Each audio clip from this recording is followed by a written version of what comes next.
I think there could come a time in the not too distant future where he may want to step away, perhaps others too, in the administration, if they want a shred of credibility left after they leave the White House. Hi, I'm James Heapy, and this is Superpowers, the future of global security here on Times Radio. This morning, I am joined by Michael Bociurkiw, a journalist, a commentator, and a fellow at the Atlantic Council, who has a wide experience of Ukraine and a fantastic understanding of geopolitics and security in the region. He's also Canadian, and so some interesting opportunities to discuss the relationship between Canada and the US as well. Michael, welcome. Last weekend you wrote in your opinion piece for the New York Times around the Ukrainian readiness to host elections again, which has been a thing that has come up in Washington over the last few weeks, and people expecting that to happen. But you reflect that whilst martial law is imposed, that's simply unrealistic. So I wonder, what is the route to reopening Ukrainian democracy and establishing a post-war society, assuming that all of the ceasefire and peace negotiations that are in the process at the moment were to succeed? Fantastic to be with you. Thank you for having me. Well, of course, all of this depends, too, on when a ceasefire and enduring peace will come. I mean, over the past not only 3 years, 11 years, Russia has been very, very busy. Russia's and its proxies trying to plunge Ukraine into failed state status.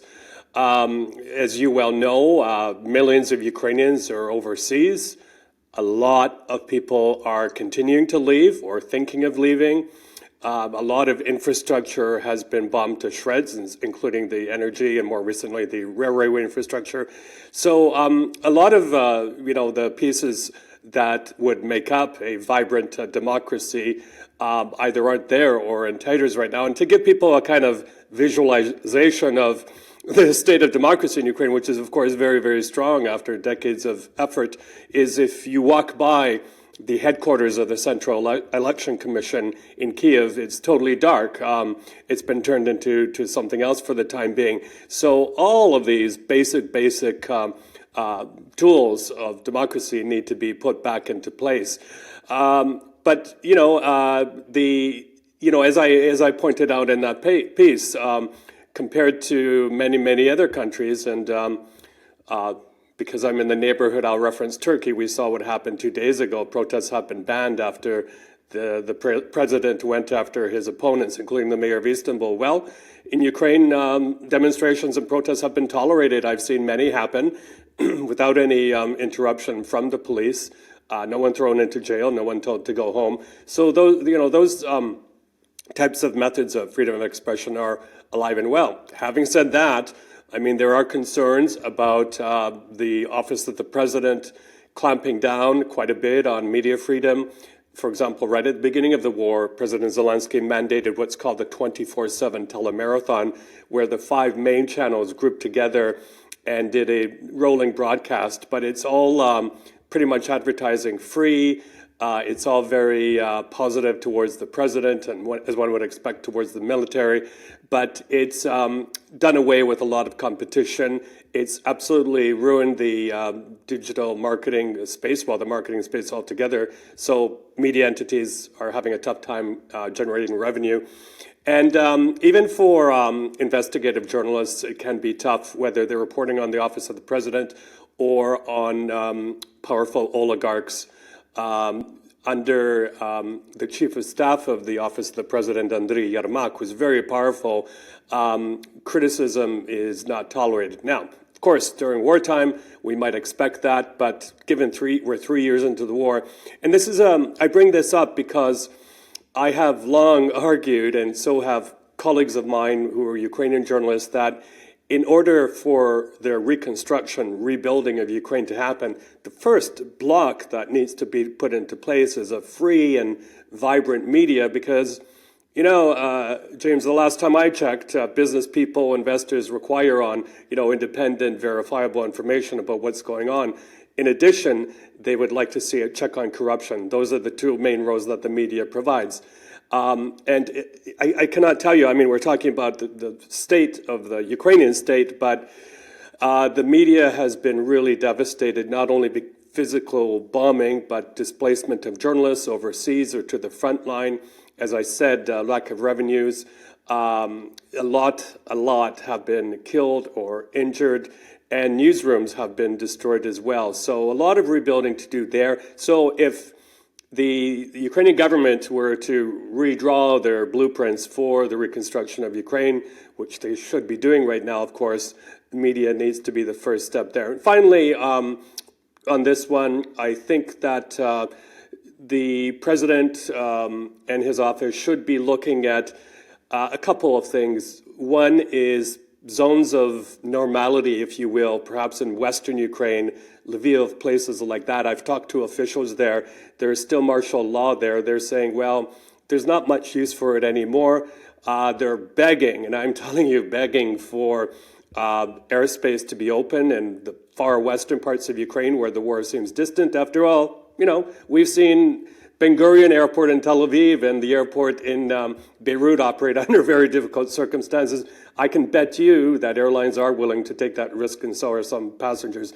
But that, because when you have, as you well know, a martial law regime, it affects business as well. They don't want to come, or insurance won't cover them.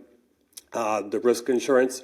And then, yeah, on the elections, maybe allow some sort of local elections to take place in the western regions again, just to stress test the election system.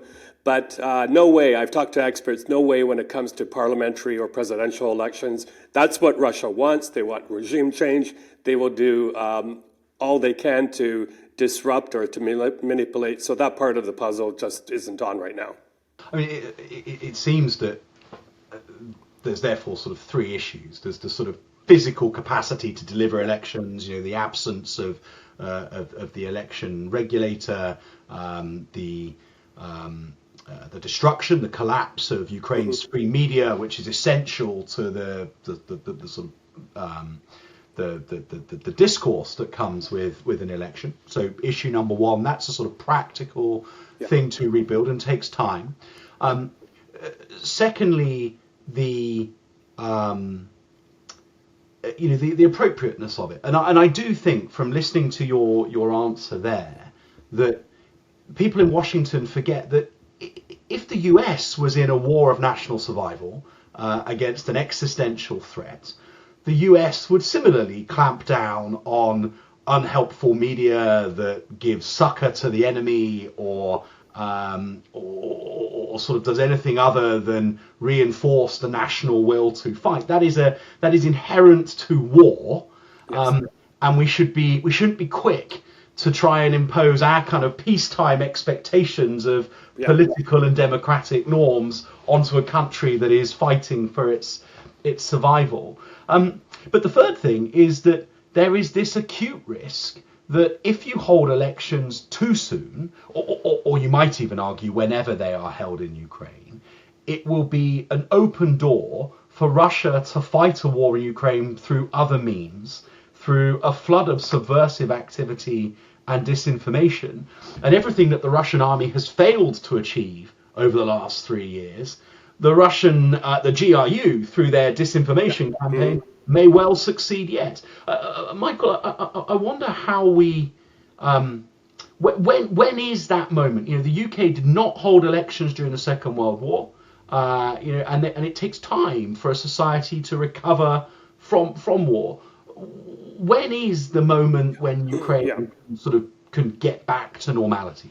Sure. And we might add that even during peacetime, what we're seeing happening in the Trump White House to media, banning media outlets, that sort of stuff. But we can talk about that later. But I should say that the experts I've spoken to say a minimum of a year in terms of preparations to get the whole system ready. And then, of course, there are other couple of things here. You have, a huge amount of men and women serving on the front lines. They wouldn't be able to vote under these types of conditions. And then you have the millions of Ukrainians overseas. Because of budget cuts over the years, Ukrainian diplomatic posts are in no shape whatsoever to process the voting, to undertake a voting exercise involving millions of Ukrainians. Absolutely not.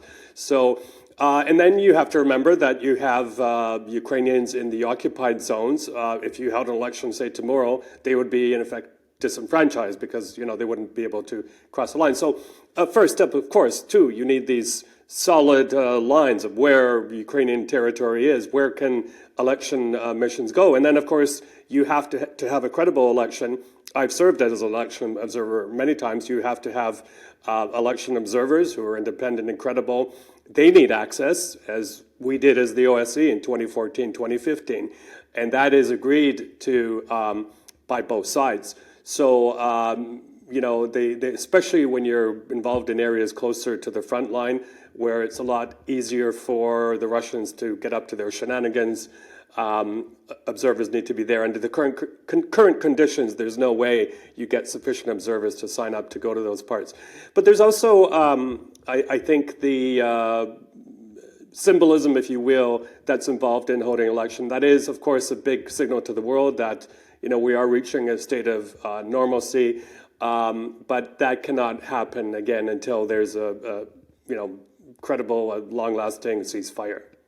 You also touched in your opinion piece on corruption in the Ukrainian system, and again, just as we've heard over recent months, the sort of the Ukraine skeptic wing in Washington criticised the lack of elections. They've also, throughout the war, really been very focused on the corruption and whether or not Ukraine is a trustworthy partner for Ukrainian aid, with all sorts of allegations of embezzlement and enrichment.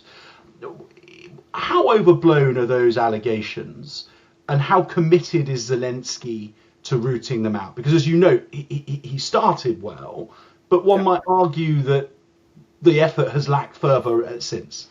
Yeah, before the war, pretty close to actually the start of the war, Zelensky was criticized, including by the G7 ambassadors in Kiev, for slowing down judicial reform. It's really a key piece of the whole puzzle to root out corruption. But and I've long since argued war should not give you a pass to put aside the fight against corruption. Why? In my opinion, because those millions who left are watching what's going on in Ukraine very carefully. And I've talked to many, I've watched many of their YouTube videos, and they make it clear they do not want to return to an old Ukraine where corruption is the rules the day. So what has happened under wartime measures is that two procurement agencies have been established, one for lethal, one for non-lethal. But of course, that opens the door to single source procurement. And there have been some mega scandals, overpriced foodstuffs, things like that. But the president has said we will go after them, and he's even suggested during war. A lot of people would probably suggest that these guys need to be shot, which I agree. But the problem as well, kind of in the background in Ukraine, I've checked, for example, some of the mandatory sentences or minimum sentences that are handed down for multi-million-dollar stealing, and it's 10 years, 12 years, maybe maximum 20. I'd suggest a lot of people would be willing to take the risk if, it's basically a slap on the hand. Basic things like that. But I think Ukraine has come a long way. Sadly, one of the really impressive roots of progress Ukraine has had is digitization. There's an app most Ukrainians have on their phone called DIA, D-I-I-A, and there you have, basically President Zelensky has said, I want the nation on the smartphone. So you have your passport, driver's license. I don't know if you're married or not, but if you're Ukrainian and you fancy somebody, you can actually propose to them through this app and take care of most of the bureaucratic stuff. So what that does is that roots out the middleman and chances for corruption, all of that stuff. And when people have to flee in a hurry, they don't have to obsess over paper documents. They have it in their smartphones. So, but because of the cuts of USAID, it's really slowed that process of digitization, things like mine awareness as well. And that's sad because Ukraine was really an example to the world in terms of this. In fact, they were already starting to export that technology elsewhere.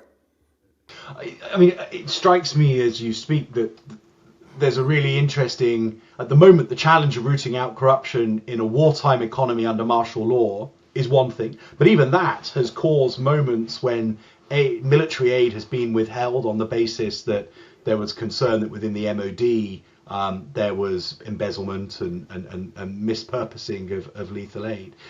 What's to follow in Ukraine is an enormous reconstruction effort within which billions, if not trillions, of dollars and euros will flow into the country. And that challenge for Zelensky of securing Ukrainian democracy and trust in Ukrainian state institutions, whilst 1,000 different lines of efforts with trillions of dollars of aid and investment, inward investment flowing in, will be acutely challenging. And I wonder whether people should be prepared for, if you hold him to an impossible standard, if you hold the Ukrainian government to an impossible standard, they simply won't succeed, and that the intent is what should be looked for rather than the success in delivery.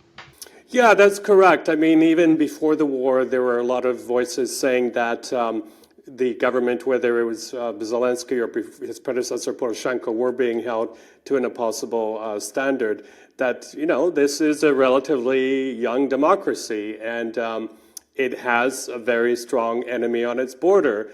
As you well know, as a former minister, Russia's gray zone or hybrid warfare has been an overdrive over the years. So this is a key potential disruptor of all of those processes. So yes, on the one hand, you have to have a very earnest drive towards rooting out corruption. But on the other hand, even when the bullets aren't flying, you have a lot. I mean, for example, I remember when I was seconded by Canada to the Ministry of Health of Ukraine, we had a massive cyber attack that disrupted a lot of the functioning of government, and it showed that the government just doesn't have the not proper cyber defenses to defend itself. And the other problem right now, so that people keep their expectations down, is that there's an enormous, and I put it in capital letters, enormous labor shortage right now in Ukraine. So to staff all of these state institutions that root out corruption, to get enough police officers, watchdogs, that sort of thing, it's very, very difficult. Can I ask you to reflect on two things, both of which we've touched on?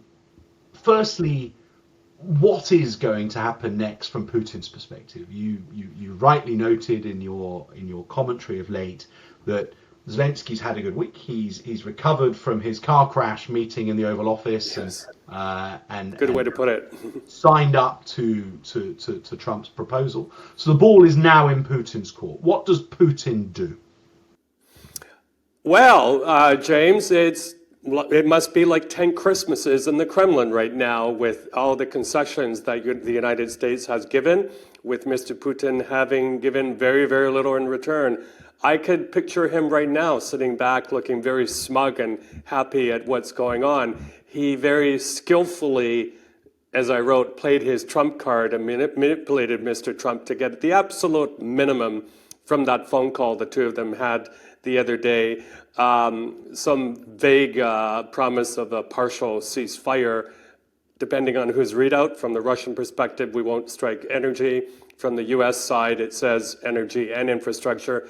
But after the call after the call with Zelensky, something very bizarre came up where Mr. Trump suggested that the U.S. take ownership of all of the power plants, conventional and nuclear, in Ukraine. We're talking, I believe, 4 nuclear power plants if you include that occupied Zaporizhzhia nuclear power plant. That really threw people off. We don't know where that came from, and now there's no talk of the rare earth minerals deal. But it all seems that, to me at least, that the sun is shining brightly on Mr. Putin in the Kremlin, because from my perspective, what I'm seeing is the gradual partition of Ukraine. let's see what assets could be given away, bargained away, or maybe grabbed by a very transactional president. And it almost seems to me that they're moving towards rewarding Russia for 11 years of war, with them not having to give much in return. You well know, I bet you can spot it too when the Kremlin issues statements or Mr. Putin speaks. They talk about working groups and, going to Saudi Arabia to talk things out. But this is all code for slowing things down. I believe, and I've spoken as recently yesterday evening informally with friends here in Moldova, they agree with me and they fear this, is that Mr. Putin will go for the max. So what does that mean? That means crossing the banks of the Dnipro River in the south, going through the remainder of Kherson Oblast up to Mykolaiv, up to where I'm based, Odessa, where you have world port Odessa, which helps feed the world, up to the Moldova border and beyond. And my Moldovan friends pointed out to me that if that were to happen, Moldova basically has no defenses to push them back. It would be 100% up to the Ukrainians to defend Moldova. So this is a big, big concern. And I raise this at every opportunity I can because I don't think the Europeans take this seriously enough. I think they're scrambling to get their act together. Well, not only Europeans, UK, and also Canada and others. These are, when you're in a period like right now, where you have this void, where you have no solid red lines being enforced by the United States, it's the perfect time for an autocrat like Mr. Putin to go for the max and grab territory. And one more thing, shortly after the call that was hailed as historic and high stakes, the call between Mr. Putin and Mr. Trump, the firing resumed within hours. With Russia striking very, very heavily Ukraine, of course, retaliating. And then the other day after the call with Zelensky, the White House press secretary, in her arrogance and self-assuredness, said, we've never been closer to peace, and this is due to the credit of Mr. Trump. Well, yet again, heavy firing between the two sides. So that's where we are right now. James, it's a beautiful sunny day in this part of the world, extending all the way to southern Ukraine. But when I talk to my Ukrainian friends, I ask them, how do you feel? They say, all we see in front of us is darkness at the moment. I fear you're right. And your point about there's a new complacency in Europe at the moment. There's been a complacency before the February 2022 renewal of hostilities that Russia was parked, that the Crimea was an aberration, and that complacency has been proven wrong. Correct. There was complacency around US commitment to the continent and the fact that meant that European countries could all get a cheaper ride when it came to defence and security. Mm-hmm. That complacency is gone. But bizarrely, the new complacency is that that Trump will definitely get a deal that will hold. And therefore, what Europe needs to do is think about simply maintaining whatever deal is done. And I agree with you that Putin doesn't see it that way. Putin sees that there is nothing being asked of him in return, really. He can set out a set of maximalist demands. And last week on Superpowers, we were joined by Heather Conley, the former Assistant Secretary of State in the George W. Bush State Department. And she made a really interesting point. In the Trump 1 presidency, he thought he could sort North Korea. Yep. And so he did the engagements, he had the summit.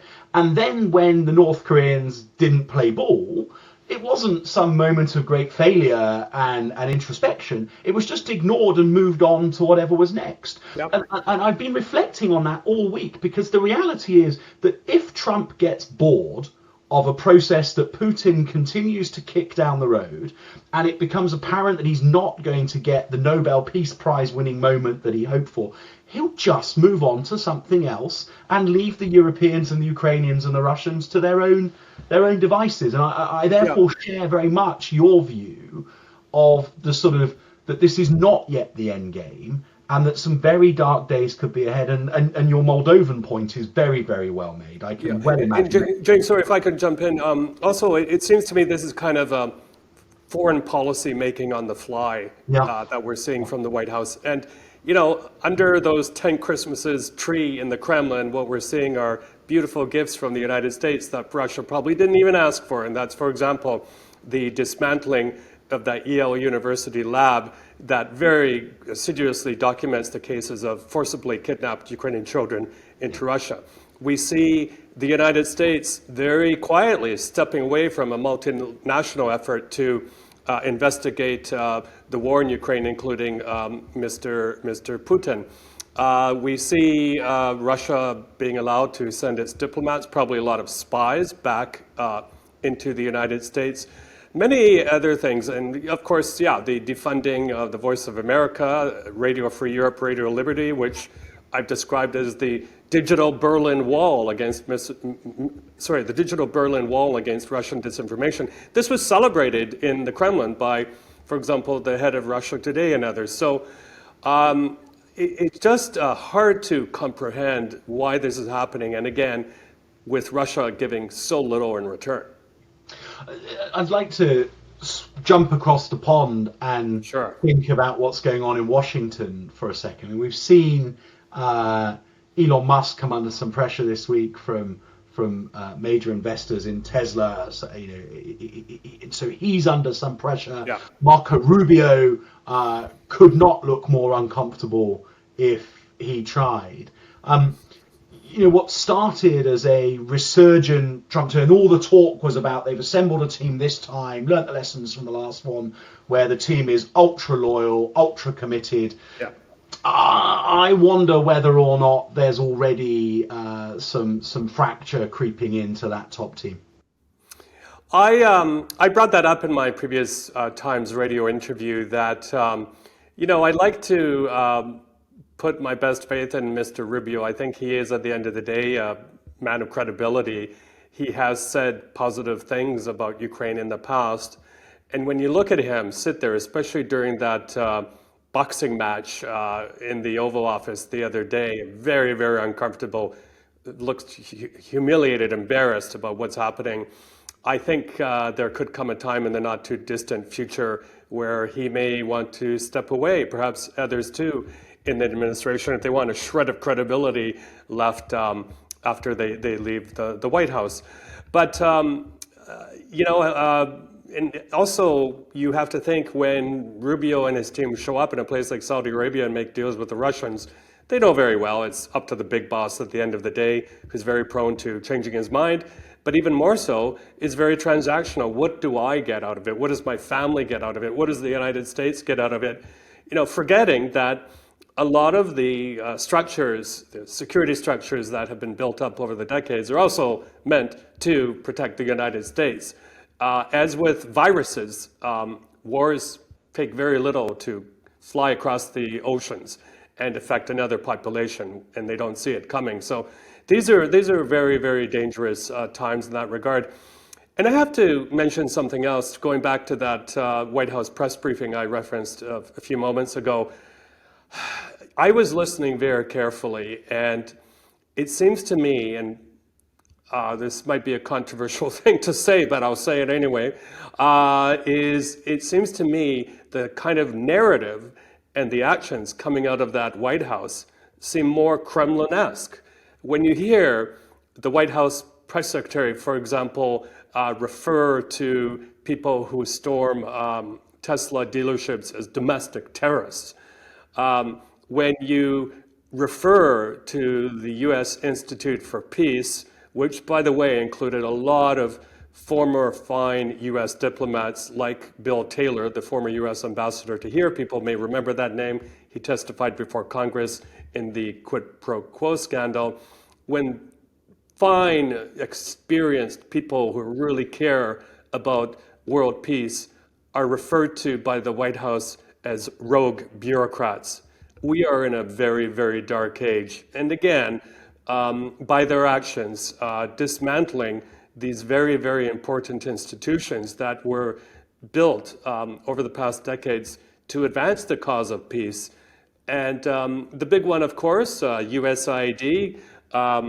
Since the start of the war, Ukraine was the biggest recipient to the tune of about $36 billion. To just blow that up overnight is having a real impact, not only in Ukraine, but around the world. And again, I will reemphasize this, in this day and age when we're so interconnected, especially by air travel, it doesn't take much for deadly viruses, for example, which a lot of them were prevented by USAID funding from crossing the ocean and affecting Americans. They just don't get it. I agree, and the isolationism that seems so in vogue is going to come at, over time, enormous cost to America. The world has changed profoundly since the last episode of US isolationism.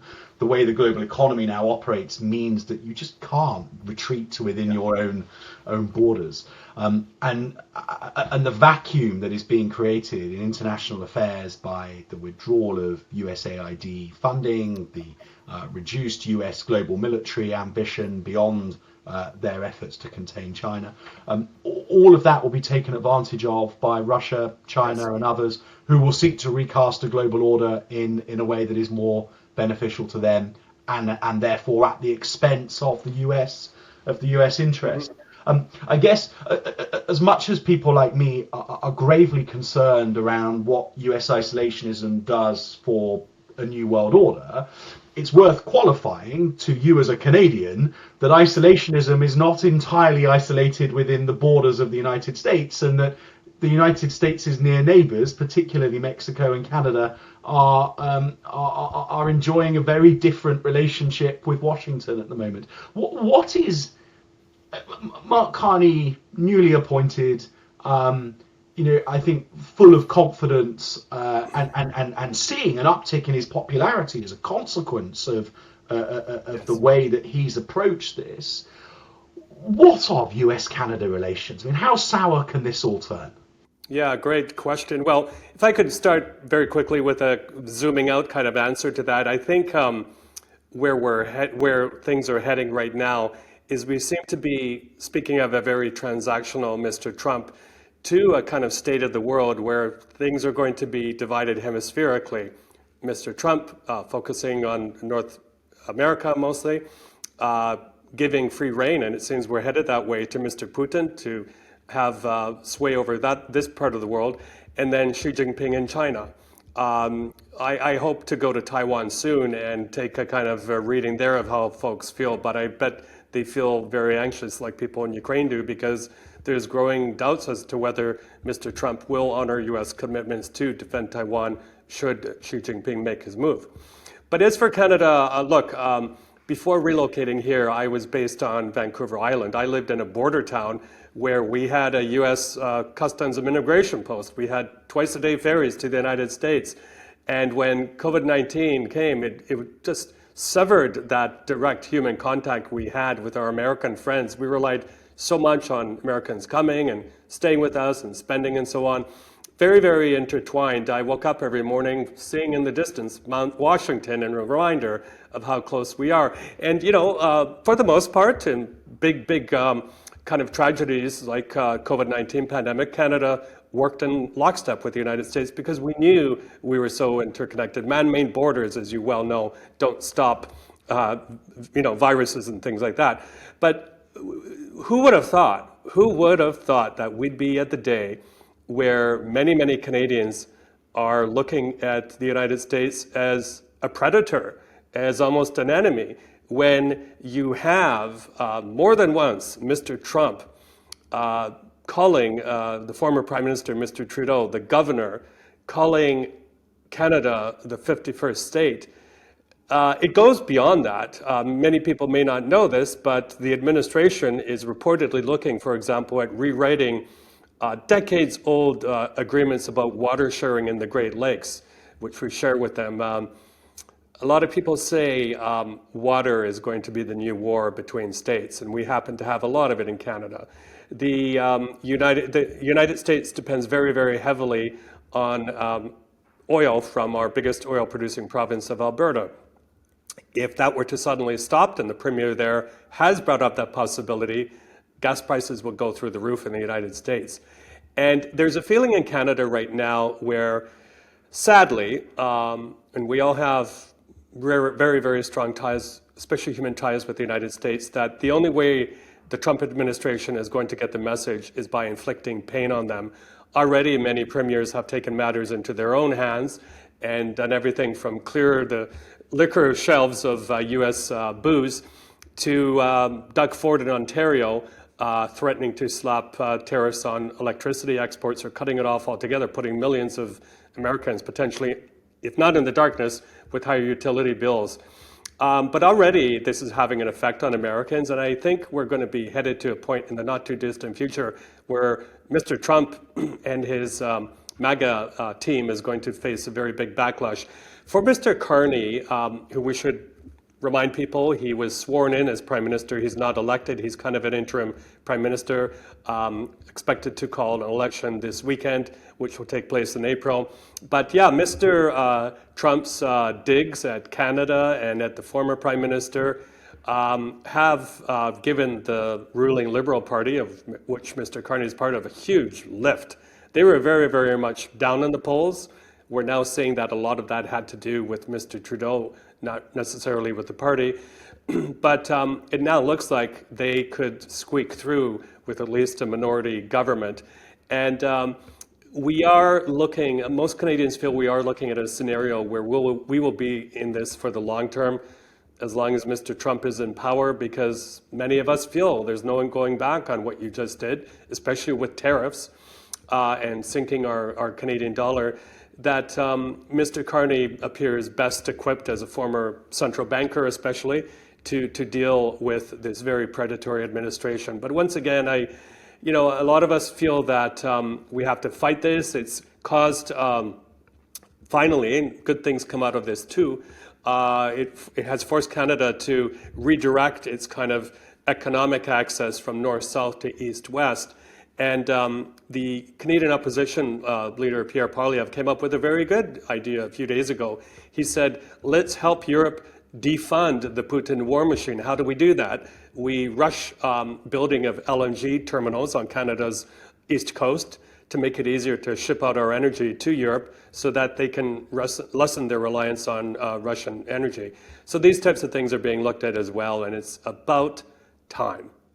Well, I agree. And Canada is a sovereign nation, a G7 nation in its own right, and has every right to chart its own course. And I think that what the Canadian government, the EU Commission, and others who are faced with these tariffs are doing in saying, well, we will respond in kind and impose equal pain on the US economy as you impose on ours, is the only way to stand up to Trump's approach.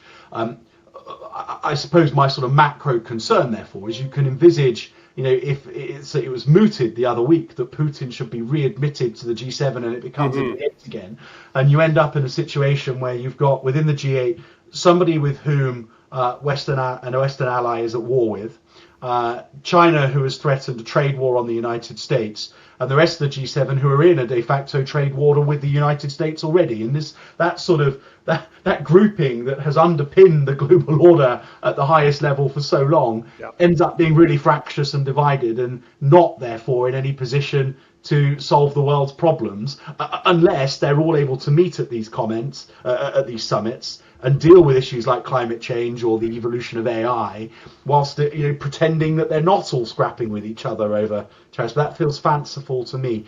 It all feels very dangerous, very combustible. Yeah. And of course, the person who succeeds is Putin, because his narrative all along has been that there should be a return to a global order in which might is right.